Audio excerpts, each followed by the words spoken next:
जब बदतमीजी होती है तो बिग बॉस का तो रूल है, नेगेटिविटी चाहिए। मैं पर्सनली मैं इन चीज़ों को बहुत अच्छा नहीं मानती, कभी किसी का गलत करती नहीं हूँ। मेरे ऊपर कुछ गलत कर देना तो मैं एंड तक छोड़ती भी नहीं हूँ। दिवाली सुनते ही सबसे पहला ख्याल क्या आता है? ओ गर्मी खुशियाँ लाती है जब भी आती है। पसंदीदा त्योहार है दिवाली, और जितने भी हिंदू हैं उनके लिए बहुत मायने रखता है दिवाली। दिवाली है, दिवाली आ रही है, किस तरीके की एक्साइटमेंट है, क्या प्रिपरेशन है? कहीं न कहीं आप काफ़ी सैड भी हो बिकॉज़ ऑफ जो हेल्थ डॉ मतलब आपके जो कह सकते हैं ना, हमने हमेशा देखा है बच्चों की तरह पाला है आपने उन्हें, इस वजह से। पर किस तरीके से आप सेलिब्रेट करने वाले हो? मैं एक्चुअली अभी तक तो सच्ची में लग रहा था कि शायद इस बार नहीं कुछ कर पाएंगे, बट मेरा जो डॉग है चेरी, मेरी बच्ची काफ़ी बेटर रिस्पॉन्ड कर रही है ट्रीटमेंट को, और इसलिए हम लोग अब निकल पाए हैं।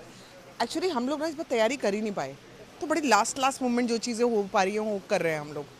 बट तैयारी ऐसे जैसे हर साल करते हैं ना, वो नहीं हो पाई इस बार, क्योंकि हम लोग ऑलमोस्ट एवरी डे डॉक्टर के पास जाते हैं, तो वहाँ पे 4-4 घंटे लग जाते हैं।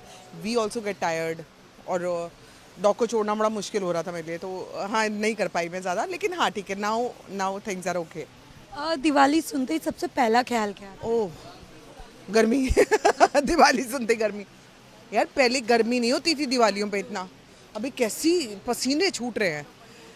कुछ नहीं, दिवाली यार खुशियाँ लाती है जब भी आती है, और बहुत मेरा बहुत पसंदीदा त्यौहार है दिवाली, और सबका ही होगा। हम जितने भी हिंदू हैं उनके लिए बहुत मायने रखता है दिवाली। और जैसे कहते हैं ना, आपका जब कोई बुरा टाइम जाता है और जब दिवाली आती है तो आपका अच्छा समय लेके आती है, और आपके फिर आगे आने वाला साल वैसे ही आपका शुरुआत हो जाती है दिवाली ऑनवर्ड्स, है ना।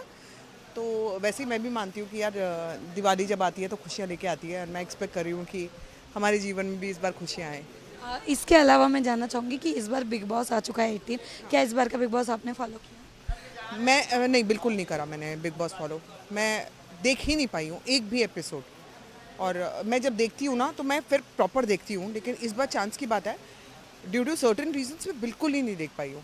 तो कोई ऐसे आपके दोस्त जो घर के अंदर गए हो? नहीं नहीं, दोस्त तो कोई नहीं है, but one person that I really like because being a dancer, उनको मैंने हमेशा बहुत पसंद किया है, इज़ शिल्पा शिरोडकर। बाकी वो खेल कैसा रही हैं, क्या कर रही हैं अंदर, मुझे कुछ आइडिया नहीं है। और बिग बॉस के घर में जैसे हमने हमेशा देखा है ना कि बिना कंट्रोवर्सी के काम नहीं होता, तो इस बार भी करणवीर है जो खतरों के खिलाड़ी जीत के आए, उनके एज पे, उनके हेयर पे, ये सारी चीज़ों पे उनसे बदतमीजी करना, क्या लगता है आपको ये सारी चीज़ें नेशनल टेलीविज़न पे सही है? कौन बदतमीजी कर रहा है? अविनाश मिश्रा। अच्छा, तो ये तो इन चीज़ों में मैं क्या कमेंट करूँ, लेकिन जब बदतमीज़ी होती है तो वो बिग बॉस का तो रूल है कि वो नहीं होगा तो चलेगा कैसे। कंट्रोवर्सीज चाहिए, नेगेटिविटी चाहिए। Big boss is all about that only. अच्छा तो कुछ बात भी नहीं करेगा कोई, लेकिन जहाँ ही ऐसी बातें होती हैं लोग देखते भी हैं, टीआरपी भी बढ़ती है, एंड यही टॉक्ट अबाउट रहता है। जैसे आप ये बात पूछ रहे हो, मैं पर्सनली मैं इन चीज़ों को बहुत अच्छा नहीं मानती कि टॉन्ट कसना, नेगेटिविटी फैलाना। मेरी हमेशा बिग बॉस में मेरी एक आदत रही है कि मैं ना कभी किसी का गलत करती नहीं हूँ, लेकिन अगर कोई मेरे ऊपर कुछ गलत कर देना तो मैं एंड तक छोड़ती भी नहीं हूँ।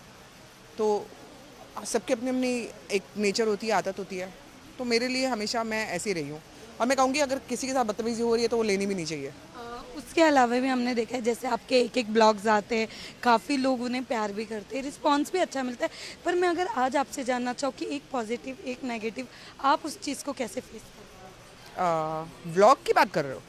मतलब क्या चीज़? हैं? कभी होता है ना कि हम जब कुछ करते तो अच्छाइयाँ बहुत मिलती है, तारीफ़ें बहुत होती है, पर कभी जब नेगेटिव चीज़ों से सामना करना पड़ता है तब आप उस चीज़ों से कैसे बाहर आते यार होता है यार, ये सब तो चीज़ें पार्ट एंड पार्सल है। और आप अगर मीडिया में हो, सोशल मीडिया पे हो, और आप ऐसी जगह पे हो जहाँ पे आप चीज़ें पोस्ट करते हो, तो कई बार बहुत अच्छी भी रहती हैं, कई बार नहीं भी रहती हैं लोगों के लिए। तो और ये कोई जानबूझ के तो करता नहीं है। देखो, अगर कुछ ऐसी चीज़ पोस्ट कर दी, अगर आपको पता ही हो कि गाली पड़नी है तो आप करोगे क्यों? लेकिन कई बार हो जाता है, अनजाने में हो जाता है। कई बार आपको लगता है कि ये लोगों को बहुत पसंद आएगा, वो नहीं आता है, तो that is okay. Okay, as long as इतना भारी क्रिटिसिज्म और ट्रोलिंग ना हो जो आपकी मेंटल हेल्थ को इफेक्ट करे, बाकी तो सब ठीक है यार। सब लोगों को अपनी बात कहनी चाहिए, हम भी करते हैं, लोग भी कहते हैं। और मुझे लगता है कि मेरी जितनी भी ऑडियंस है, और मेरे जितने भी, मैं तो बोलूँगी जो यूट्यूब पे हमें फॉलो करते हैं, फैमिली है, वो मुझे बहुत प्यार करते हैं। और मेरे को जब भी वो रास्ते में मिलते हैं तो मुझे उनका प्यार पता लगता है। सो आई फील ब्लेस्ड। हैं? Thank you so much. Thank you.